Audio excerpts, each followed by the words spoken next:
আসসালামু আলাইকুম রহমতুল্লাহি ওবরকাতুহু। সম্মানিত দর্শক, সারা বাংলাদেশের রাজনীতিতে রীতিমতো পরস্পর বিরোধী নানা রকম বক্তব্য, বিতর্ক, কথাবার্তা একেবারে তুঙ্গে। একপক্ষ নির্বাচনে জয়ের ব্যাপারে একেবারে শতভাগ আশাবাদী, যারা প্রতিপক্ষ তারাও শতভাগ আশাবাদী। একপক্ষ মনে করছে যে জনপ্রিয়তা দিয়ে তারা জয়লাভ করবে এবং তাদেরই জয়লাভ করা উচিত। এর কারণ হলো বাংলাদেশের গণতন্ত্র প্রতিষ্ঠায় গত ১৭টি বছরে তারা যে আত্মত্যাগ করেছেন এবং তাদের যথেষ্ট কর্মী এবং সমর্থকরা যারা এই সমাজে টিকে ছিল সরকারের রক্ত চক্ষু উপেক্ষা করে। কাজেই এই যে একটি সরকারের পতন, সেই পতনের পর তাদেরই ক্ষমতা আসা উচিত এবং এই কথাগুলো বিএনপি বলছে। তাদের অভিযোগ যে জামাত মূলত বিএনপির সঙ্গে ছিল, কিন্তু তলে তলে তারা আওয়ামী লীগের সঙ্গে যোগাযোগ রক্ষা করেছে। তাদের কিছু লোক মাঝে মধ্যে জেলে গেছে, নেতাকর্মীরা মাঝে মধ্যে জেলে গেছে, কিন্তু আবার তারা সরকারের সাথে নেগোসিয়েশন করে বের হয়ে এসেছে। কাজেই তাদের আর সেই বিশ্বাস নেই। এই কথাগুলো বলার চেষ্টা করে। আর জামাতের বক্তব্য হলো যে দলের প্রধান নেত্রী তিনি জেলখানাতে ছিলেন, দলের প্রধান নেতা তিনি দেশের বাইরে ছিলেন বহুকাল। আর বিএনপি এখানে কার্যত সরকারের বিরুদ্ধে তেমন কোনো আন্দোলন করেনি। বিএনপির বেশিরভাগ নেতাকর্মীদের বিরুদ্ধে যে অভিযোগ ছিল, দুর্নীতির অভিযোগ ছিল, সন্ত্রাসের অভিযোগ ছিল, সেইগুলো নিয়ে সরকারের সাথে তাদের টানাপোড়েন এবং সঙ্গত কারণে যেহেতু বিএনপি বড় দল, তাদেরকে দমন করার জন্য সরকার তাপ দিবে, চাপ দিবে, দৌড়ের উপর রাখবে, এটি তো স্বাভাবিক। তো এইভাবে চলছে। এই কথাগুলো খুব ভদ্র ভাষায় চায়ের টেবিলে যারা উভয় দলের শীর্ষ পর্যায়ের যারা নেতৃবৃন্দ রয়েছেন তারা ইন এ সফট ওয়ে, নরম স্বরে এই কথাগুলো বলার চেষ্টা করছেন যে বিএনপি এবং জামাতের মধ্যে বেসিক এবং ফান্ডামেন্টাল এই দূরত্বগুলো বা এই সমস্যাগুলো রয়েছে। কিন্তু যারা আমজনতা তাদের যে মতাদর্শ, তাদের যে চিন্তা চেতনা, এটি ভিন্ন। বিএনপির যারা আমজনতা তাদের বক্তব্য হলো সারা বাংলাদেশে এখন তারেক রহমান সাহেবের জ্বরে ভুগছে। এখন আজকের যে ভিডিওটি, এটা যেহেতু আমরা তারেক রহমান সাহেবকে নিয়ে করছি, কাজে এখানে আর জামাতের প্রসঙ্গ আমরা আনলাম না।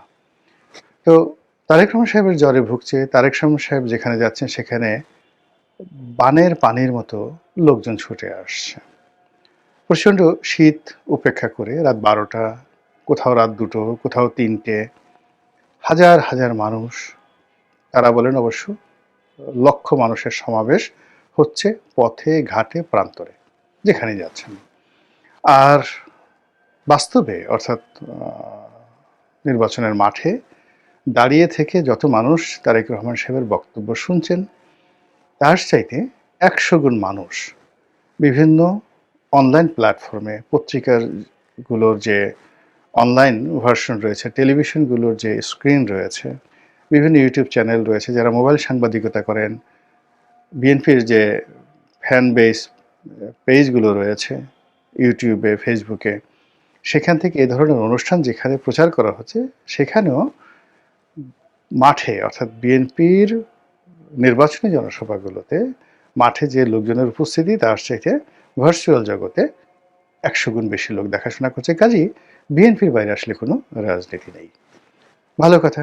এখন এই যে তারেক রহমান সাহেব হঠাৎ আসলেন, দেখলেন এবং বিজয় লাভ করলেন, এটাকে আমরা ইতিহাসে সেই বিখ্যাত ভিনি, ভিডি, ভিসি এই 3টি শব্দের সঙ্গে যোগ করতে পারি এবং এই 3টি শব্দ এখন তারেক রহমান সাহেবের জন্য তার যারা অনুসারী তারা রীতিমতো অনিবার্য করে তুলেছেন। মঞ্চে তাকে ভবিষ্যৎ প্রধানমন্ত্রী হিসেবে সম্বোধন করা হচ্ছে, তাকে দেশের ত্রাণকর্তা হিসেবে, গণতন্ত্রের মানসপুত্র হিসেবে এবং এই দেশে শান্তি শৃঙ্খলা প্রতিষ্ঠার আলোকবর্তিকা রূপে বিএনপির যারা নেতাকর্মী, বড় বড় নেতা, তারা নির্বাচনী মঞ্চে জনাব তারেক রহমান সাহেবের প্রশংসা করছেন। বিএনপির মধ্যে যে সকল সেলিব্রিটি রয়েছেন, যারা বিভিন্ন কারণে আউট অফ দ্য পার্টি, মানে পার্টির বাইরে গিয়ে তাদের একটা ব্যক্তি ইমেজ তারা গড়ে তুলেছেন এবং লোকজন তাদের কথা শুনেন এবং তাদেরকে ভালো মানুষ মনে করেন। তাদের মধ্যে ডক্টর এহসানুল হক মিলন, তার যে জনসভা দেখছিলাম। তো জনাব ডক্টর এহসানুল হক মিলন চাঁদপুরে তার নেতা আসবেন, তারেক রহমান সাহেব আসবেন, তার অপেক্ষায় সন্ধ্যা রাত্রি থেকেই তিনি নেতাকর্মীদেরকে নিয়ে অপেক্ষা করছিলেন, হাজার হাজার নেতাকর্মী। ক্ষণে ক্ষণে তিনি নেতার পক্ষে বক্তব্য দিচ্ছিলেন, নেতার গুণকীর্তন করছিলেন এবং তার মুখে নেতার বক্তব্য প্রচারিত হবে বা নেতা আসবেন, নেতা বক্তব্য দিবেন এবং নেতার জন্য একটা আগ্রহ তৈরি করার জন্য তিনি যেভাবে ম্যাটিকুলাসলি তারেক রহমান সাহেবকে তুলে ধরছিলেন, সেই তুলে ধরার মধ্যে তিনি বারবার বলার চেষ্টা করছিলেন যে ভবিষ্যৎ প্রধানমন্ত্রী, আগামীর প্রধানমন্ত্রী, আপনাদের প্রধানমন্ত্রী, আমাদের নেতা জনাব তারেক রহমান সাহেব আসছেন। আর মানুষ খুশিতে একদম আটখানা। মানে এটা যে মানে উনি যদি শুধু ফ্ল্যাটারিং করতেন, দালালি করতেন, তেলবাজি করতেন, জনগণ তো এই কথার সঙ্গে সায় দিত না। অতএব মঞ্চে থেকে যখন তারেক রহমান সাহেবের প্রশংসা করা হচ্ছে আর হাজার হাজার মানুষ, ক্ষেত্র বিশেষে লক্ষ মানুষ যখন দুই হাত তুলে নেতার জন্য বা নেতার পক্ষে স্লোগান তুলছেন, ধরে নিতে হবে যে এখানে একটা বিজয় সূচিত হয়েছে বিএনপির মধ্যে। এবং এটাই হলো ভিনি ভিডি ভিসির মতো। ভিনি ভিডি ভিসির যে ইতিহাস আপনারা জানেন যে মানব জাতির ইতিহাসে যে কজন বিজয়ী রয়েছেন, বিশ্ব বিজয়ী, বিখ্যাত সেনাপতি, সম্রাট, একটি ডাইনেস্টি প্রতিষ্ঠা করেছেন, এরকম হাতে গোনা 4-5 জন লোক পৃথিবীতে আছেন। যেমন পারস্য সম্রাট Cyrus the great, Darius the great, Napoleon Bonaparte, Julius Caesar, Alexander the great. তো এক্ষেত্রে অন্য সবার মধ্যে পার্থক্য হলো যে জুলিয়াস সিজারের যদি আপনি সমপর্যায়ের জেনারেল রাষ্ট্রনায়ক চিন্তা করেন তাহলে একমাত্র সাইরাস দ্য গ্রেটের সঙ্গে তুলনা করা যায় আর মঙ্গল নেতা চেঙ্গিস খানের সঙ্গে তুলনা করা যায়। তারা বিজয়ী হয়েছিলেন, তাদের রাষ্ট্রে সুশাসন প্রতিষ্ঠা করেছিলেন এবং তারা একটা রাজতান্ত্রিক, নিয়মতান্ত্রিক, গণতান্ত্রিক সুশাসন, রাষ্ট্র ব্যবস্থা এবং একটি বংশগতি তৈরি করেছেন। আজ সারা দুনিয়াতে যে হলি রোমান এম্পায়ারের নাম বলা হয়, 800 বছর ধরে দুনিয়া শাসন করেছে। 800 ইয়ার্স সারা দুনিয়া, ইউরোপ, এশিয়া সরাসরি, আর বাকি দুনিয়া তাদের প্রভাব ছিল যে রোমান সম্রাট যা বলবে ওটাই। এটিকে বলা হয় হলি রোমান এম্পায়ার এবং এই সাম্রাজ্যের প্রতিষ্ঠাতা ছিলেন জুলিয়াস সিজার।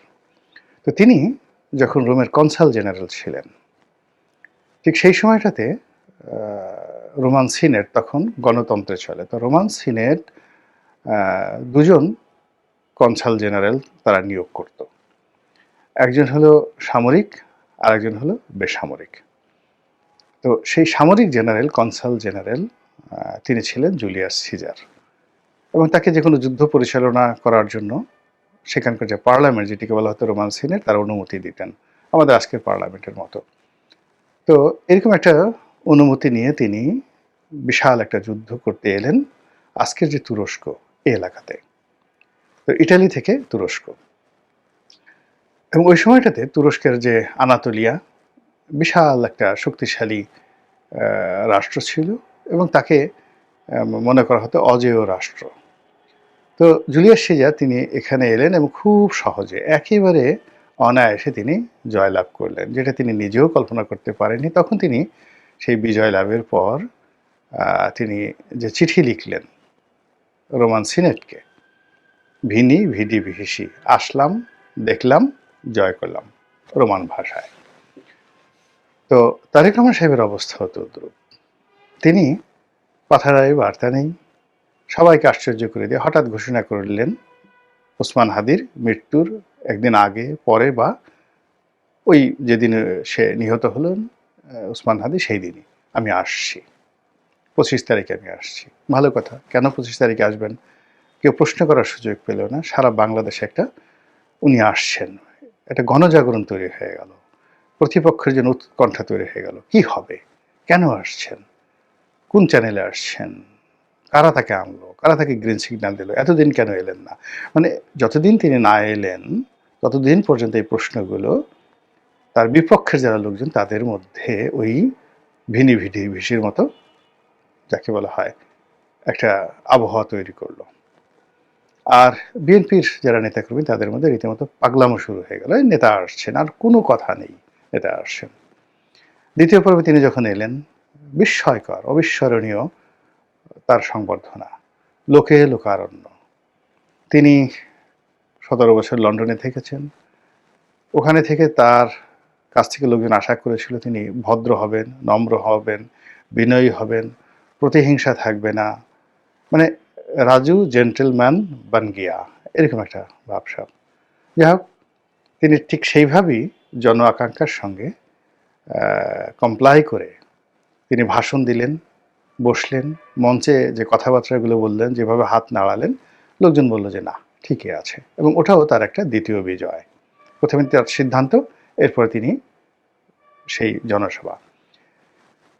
জনসভার পর তিনি যখন তার বাড়িতে গেলেন, তিনি তার অফিসে বসলেন, রাষ্ট্রদূত, দেশের সাংবাদিক, সাহিত্যিক, বুদ্ধিজীবী, মানে আগের দিনে কি হতো, যখন কোনো একটি রাজ্য বা রাষ্ট্র বা সাম্রাজ্য কেউ দখল করতেন, জয়লাভ করতেন বা যুদ্ধে বিজয়ী হতেন, তো সিংহাসনে তিনি যখন বসতেন তখন ওই শহরের, ওই দেশের আমির ওমরা, মানে যারা অভিজাত বর্গ, জ্ঞানী গুণী, তারা সবাই দরবারে যেতেন, মাথা নুয়ে কুর্নিশ করতেন, তারপরে আনুগত্য প্রকাশ করতেন এবং বলতেন যে মান্যবর, আপনার সব সিদ্ধান্ত আমরা মেনে নেব এবং আমাদের যত সাহায্য সহযোগিতা লাগে আমরা করব।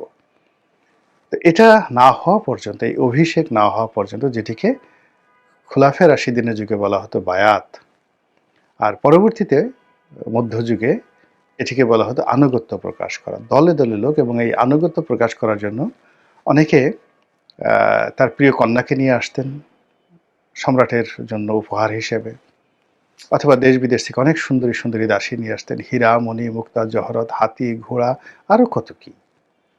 মানে এগুলো মানে আপনি না দেখলে বুঝতে পারবেন না। সম্রাট আকবরের জমানার অনেক দৃশ্য এখন আমরা সিনেমাটিকভাবে দেখি, ঠিক এরকমই ছিল ঘটনা। তো সেই দিক থেকে তারেক রহমান সাহেবের দরবারে সবাই গেলেন, বাংলাদেশের নাকচু সাংবাদিক, অভিজাতবর্গ, জ্ঞানী গুণী, সবাই তাদের ইগো ত্যাগ করে, যারা কখনো শেখ হাসিনার কাছে যেতেন না, তারা সেখানে গেলেন।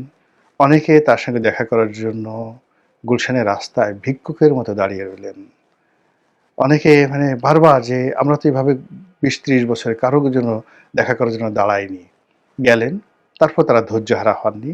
তারেক রহমান সাহেব তাদের সবাইকে সম্মান করলেন, মর্যাদা দিলেন, তাদের আনুগত্য গ্রহণ করলেন, তাদেরকে আশ্বাস দিলেন। তারা যে দাবি দাওয়া পেশ করলো, এমনভাবে দাবি দেওয়া পেশ করলো মনে হলো যেন তিনি প্রেসিডেন্ট, তিনি প্রধানমন্ত্রী।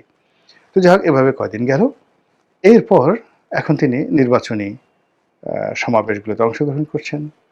প্রথমে সিলেট দিয়ে তার শুরু হলো। সিলেট থেকে ঢাকা আসার পথে যে সকল শহর, বন্দর, গ্রাম পড়ল, সেখানে তিনি জনসভা, পথসভা করলেন। এবং সেই 18 ঘন্টা না 23 ঘন্টার কন্টিনিউয়াস তার যে রাজনৈতিক কর্মকাণ্ড, সিলেট, পার্শ্ববর্তী অন্যান্য যে সকল জেলা, এগুলো করে আবার তিনি, আমি যে ভিডিওটি করছি তখন তিনি চট্টগ্রাম থেকে, প্রথমে চট্টগ্রাম গেলেন এবং সেখান থেকে ফিরে এসে আসার পথে অনেকগুলো জনসভা, পথসভা যে শহরগুলো পড়লো সেখানে এই কাজগুলো তিনি করে যাচ্ছেন এবং সব জায়গাতে লোকে লোকারণ্য এবং বিজয়।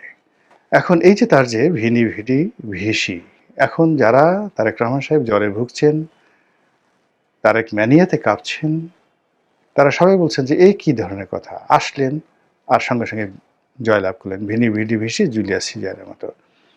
না পারি বলতে তার যারা প্রতিপক্ষ, না পারি সহ্য করতে, না পারি দেখতে, না পারি চোখ বুজে থাকতে, না পারি কান বন্ধ করে থাকতে, আর না পারি কান খুলে রাখতে। দেখলেই মেজাজ গরম হয়ে যায়, শুনলে শরীর থরথর করে কাঁপে। কি একটা শব্দ, ভিসি। সেখানে প্রথম বাংলাদেশ আমার, শেষ বাংলাদেশ বাজছে। নির্বাচনে তারেক রহমান সাহেবের প্রশংসা সূচক গান বাজছে। তার কন্যাকে রীতিমতো রাজকুমারীর মতো মর্যাদা দেওয়া হচ্ছে। তার স্ত্রীকে রীতিমতো সম্রাজ্ঞী, ফার্স্ট লেডির মতো মর্যাদা দেওয়া হচ্ছে। এমনকি তার যে গাড়ি, তার যে দুটো বুলেট প্রুফ গাড়ি, সেটা বাস হোক কিংবা তার যে জিপ হোক, এই দুটোকে আগে যেভাবে রাজার হাতিদেরকে মানুষ সম্মান করত, রাজহস্তি মানুষের সম্মানের পাত্র ছিল। সেই রাজহস্তির পায়ে কেউ ফুলের মালা পরিয়ে দিত, গলায় ফুলের মালা পরিয়ে দিত, হাতিকে ভালো ভালো খাবার, হাতি বেল খুব পছন্দ করে, আনাম আনাম বেল খায়। তো ওইরকম এখন তারেক রহমান সাহেবের গাড়ি, তার যে বাস, এইগুলোকে নিয়ে মানুষের মানে যাকে বলা হয় আগ্রহ এখন তুঙ্গে। এরবারে যাদের সঙ্গে তারেক রহমান সাহেবের খুব খাতির, সেটা ওনার ব্যক্তিগত স্টাফ, ওনার আত্মীয় স্বজন, ওনার পরিবার পরিজন, ওনার পিয়ন, এমনকি ওনার গাড়ির ড্রাইভার, তাদের এখন রীতিমতো মানুষজন, বিএনপির যারা লোকজন রীতিমতো তাদেরকে মোর্শেদ বানিয়ে ফেলেছে, মানে পথপ্রদর্শক বানিয়ে ফেলেছে। পথপ্রদর্শক হলো তারেক রহমান সাহেবের কাছে পৌঁছতে হলে এই ধরনের মোর্শেদ লাগবে। এই যে একটা অবস্থা চলছে তারেক ম্যানিয়া, এটা কতদিন চলে, কিভাবে চলে এবং এটা শেষ পরিণতি কি হয়, একমাত্র আল্লাহ ভালো জানেন। আসসালামু আলাইকুম রহমতুল্লাহি ওয়া বারাকাতুহু।